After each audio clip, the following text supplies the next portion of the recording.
Hello creatives, and welcome to episode 7 of the Tailored Wellness. And today, I'm going to talk to you a bit about the 4 blocks that generally stop us from moving forward.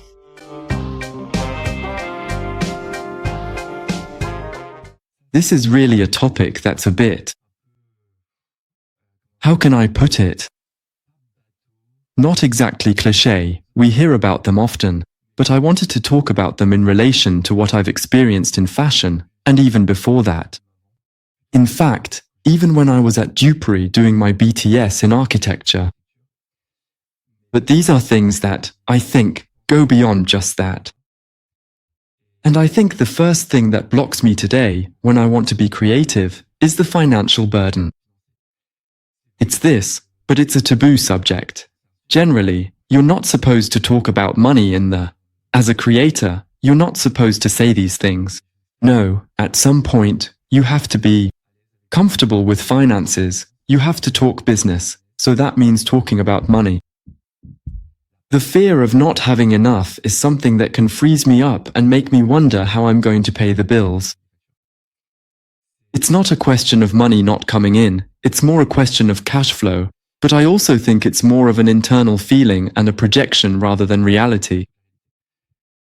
Because it's been 5 years since I created Stephen Posoro, and in 5 years, I've always found solutions to be able to keep going. So, in reality, there's been zero problem, but the financial burden can be something, but for me, it's about myself. When I tell myself I want to do a project or a photo, shoot, an editorial, and so on, straight away, I think, oh no, but there's no cash flow right now, so we won't do it. Instead of finding ways, and so on, getting into creativity, then asking the right questions, for me, that's what tends to freeze me up a bit. It's really the first thing where I say to myself, how do we do it? I know other people are fine with it, but for me, honestly, I think that's the first thing that comes to mind. There was, of course, imposter syndrome, the question of legitimacy, creative anxiety, which is actually different from writer's block, and I had started, as a result, to talk about it with one of my friends, and I'll start with imposter syndrome. Imposter syndrome is a situation where you don't feel capable of carrying things out. Because sometimes it can be too easy for us. So we think, right, I'm doing this for someone or for a service, or whatever. And then we get this feeling of, oh well, that was easy for me, then. So, I don't deserve the amount I charged. That's the first kind of scenario. The second one, often, is when someone offers us or suggests a service, or makes a request, and we think, oh no, not me, I don't have the skills. Even though, on paper, you do have them, and it's just a lack of experience that's making you doubt yourself, isn't it? Or sometimes, it's a fear of not living up to the client's expectations. That's really the key issue, and it can also show up in other ways. Like procrastination, for example. Sometimes we procrastinate over something because, myself included, I'll wait until the last minute to do something because, or I don't want to face it, or because I don't feel very comfortable with the topic, so I try to put it aside. Whereas actually, if I look into it quickly, I'll realize, oh yes, actually, it's fine, I can do this. But since sometimes, often, if it's the first time, it can be scary. But the point is to understand that we have the abilities and resources, even if we haven't done those things yet. So it's as if it's about having the energy, even before you've acted, but you already have the energy, resources, and skills. That's really the first topic. And I've even seen it sometimes with my students, because I've taught, for example, 3D, where I notice this. People who also downplay what they do. No, it only took me 3. It wasn't anything crazy. Once you know how, you just need to be comfortable with it. You also need to know how to congratulate yourself when it's deserved. It's really important to recognize your victories. and I think it helps build self-esteem. I also think that learning to value your work and your skills helps to fight imposter syndrome a bit. Something that's linked to imposter syndrome is the question of legitimacy. And what's quite funny is that the question of legitimacy also brings up fears. For example, the fear of success. We often think we're more afraid of failing. We say, yeah, I'm afraid of failing, and so on. So, I don't do it. Yes, but if you don't try, you can't succeed. Because you're not taking the risk of failing. And what's really funny is that, when you look at it the other way round, it's, why am I afraid of succeeding? What am I afraid of losing by succeeding? What does it mean to succeed? What is it like to be on the other side of success? What will my life be like? How will others see me? My friends, will I still fit in there? If I'm successful and I've made it financially or whatever, will people all want a piece of me? Will my relationships change? Will I attract people with bad intentions? All these questions are there, unconsciously.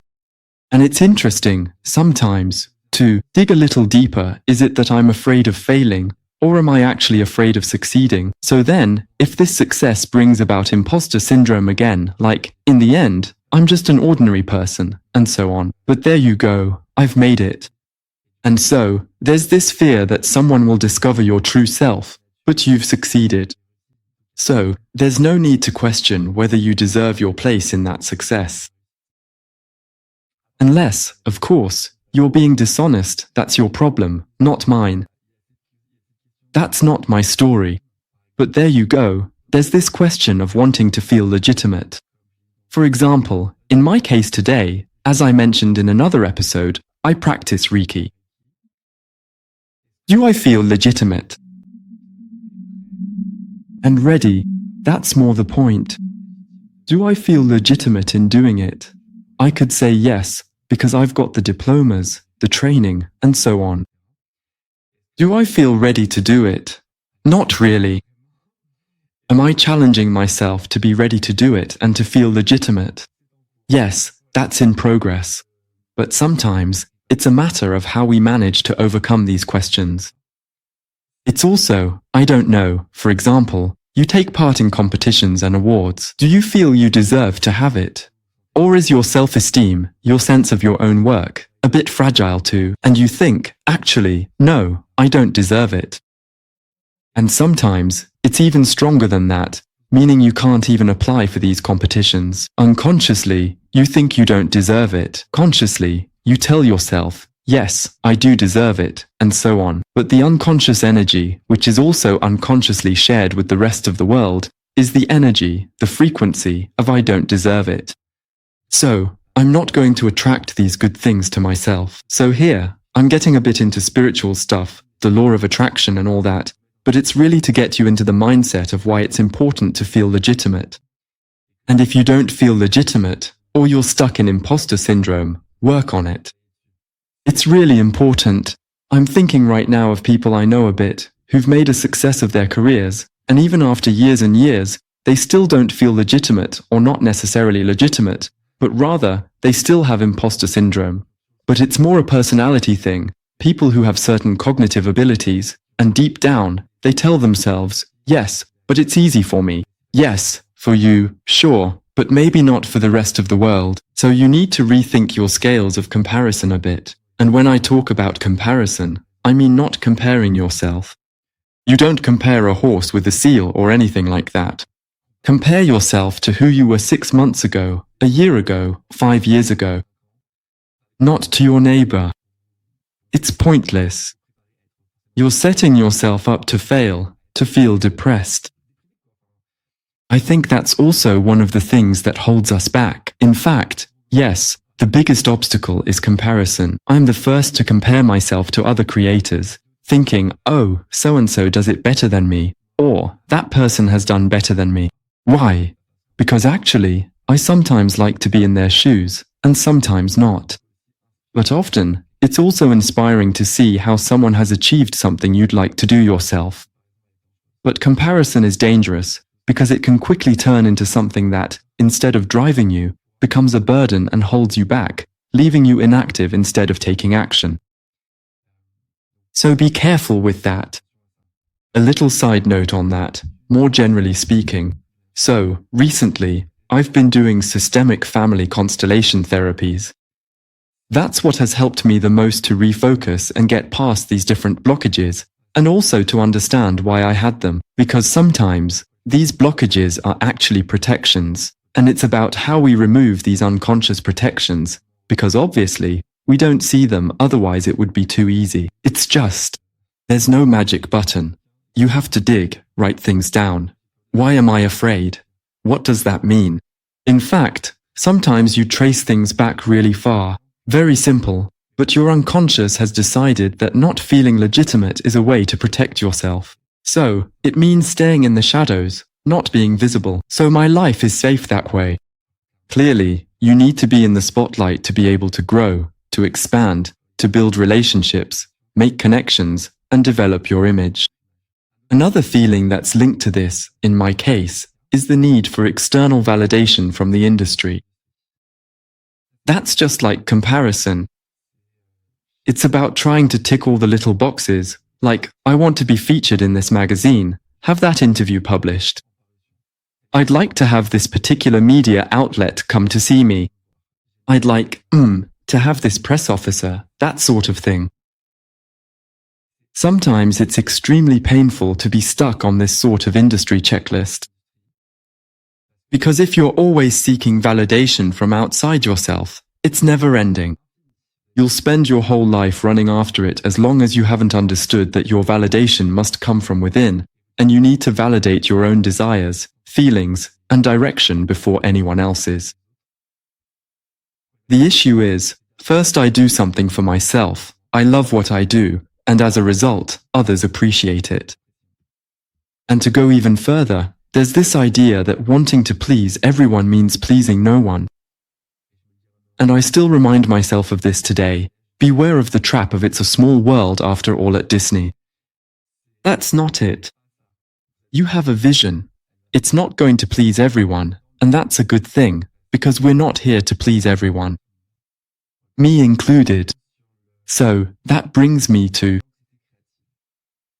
creative anxiety, which is sometimes linked to having too many ideas or none at all.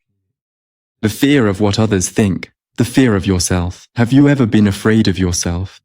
I have, honestly, yes, because sometimes I know I can go a bit off the rails, even if I don't show it very often. Perfectionism, and also being in the spotlight. It's a bit about, once again, showing yourself, not revealing too much, and so on.